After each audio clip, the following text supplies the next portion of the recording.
Gopalpur chairman বাজার আমাদের ফারুক ভাইয়ের দোকানের মধ্যে দুর্বৃত্তরা আগুন লাগায় সব কিছু পুড়ে ফেলাইছে এবং কি ওর সাথে পুরানো কি শত্রুতা ছিল কিনা ফারুক ভাইতে জানতে চাই।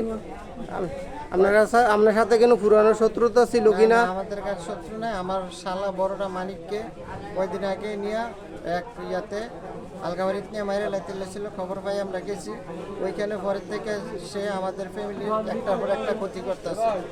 হেলাল আমরা এটার সুস্থ তদন্ত চাই এবং কি এটার বিচার চাই দেশবাসী। এই যে আমাদের রাষ্ট্রীয় সম্পদ এবং কি আমার প্রিয় ভাইয়ের সম্পদ এভাবে ধ্বংস করতে আছে তারা। আমরা এটার সুস্থ সমাধান চাই আর প্রশাসনের কাছে এই যে আমরা বিচার চাই, তদন্ত করে যে দোষীদেরকে খুঁজে বার করে।